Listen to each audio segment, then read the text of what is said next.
ითვლებოდა სვანებისთვის როგორც ესე იგი რაღაც მისტიკური, აუღებელი რაღაცა ისეთი, რომ ესეთნაირად თან რაღაც მისტიკური ის ქონდა რა, ესე იგი დადიოდა ესეთნაირად. We are in Georgia because of a picture, and it's the picture of the north face of Mount Ushba.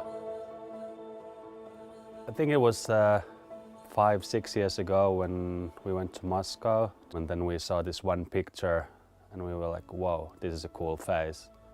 We got really interested to maybe go and shoot that. It was kind of natural reaction to call Andreas Fransson.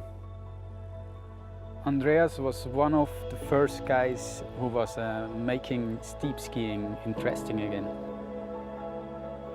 Sam was talking possibilities to ski something new, and Andreas was mentioning Ushba.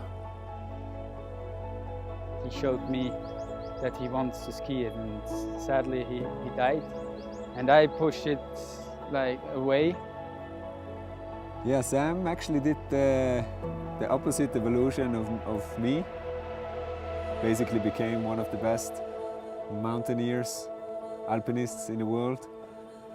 And then started freeriding, got really good at that too. And now he's combining the two. A couple of years ago, when a friend of mine told me about the opportunity to do heli-skiing in Mestia, which is on the base of Ushba, the whole idea I had with Andreas sprung alive again. No one had any idea how the skiing would be, and we saw the whole potential of the terrain, and everyone was like, whoa, it's not just Ushba we're here for. This is Georgia on a bluebird powder day. And that's our lines. The very first line, it was on.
You guys ready? Drop in.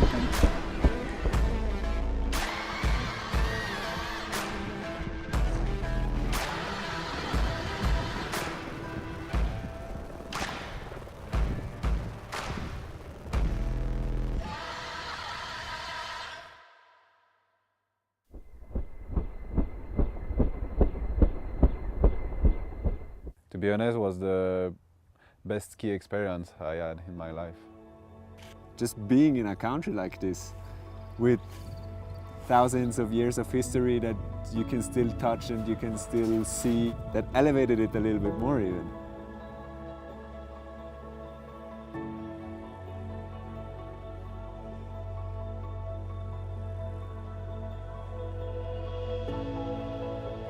The Ushba is just an incredibly beautiful peak, 2,000 meters of wall pretty much.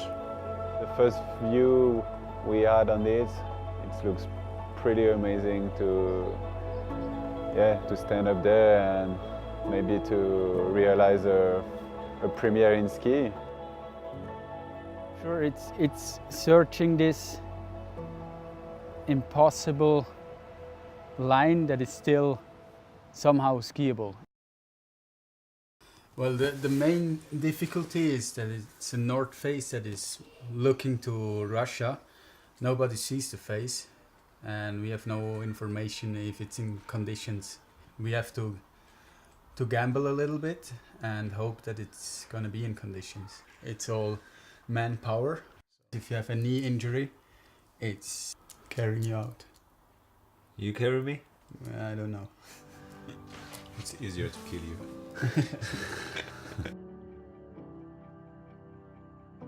It's always difficult if you're traveling to other countries where you have no idea about the access of the mountain, the conditions of the mountain.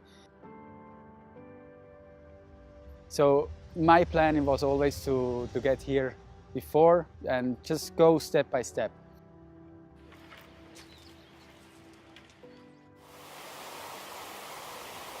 Out of my experience, I knew that for sure April is too early, May too, so we decided to, on the last possible day, we said let's go and try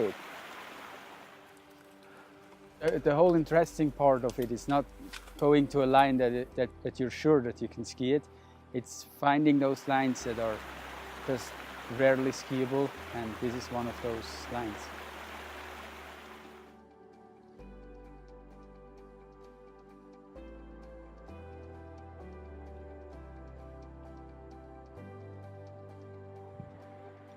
Just even on the lower part.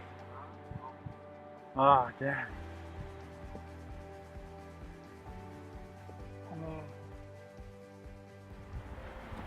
I think it's like the white ice.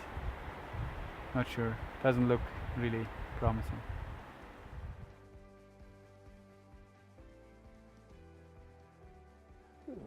Sam's disappointment was huge. I mean, he's been working on this project for a year and a half, and in that one split second, the whole thing collapses.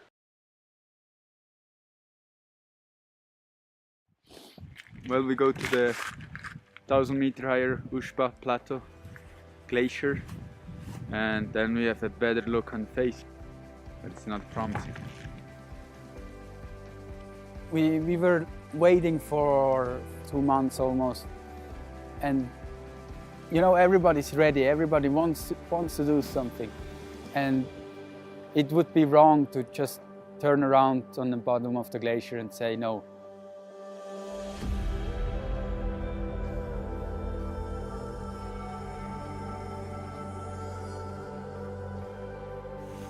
Yeah, let's start and see how far we get. But I don't see much skiing on it.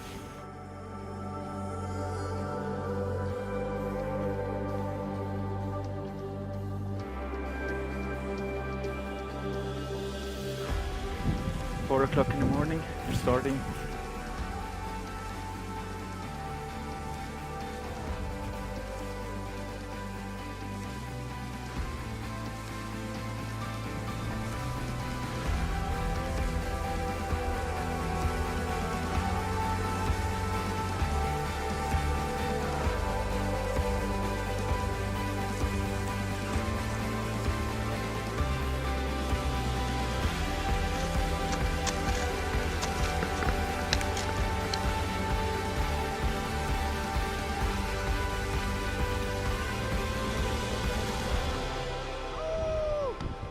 it's a pleasure to do the summit for sure. Like climbing the summit is already like a big thing. But of course, like it's also for the future. If we want to ski it one day, if you have climbed the mountain already, you're already one step further, and maybe one step closer of a possible descent.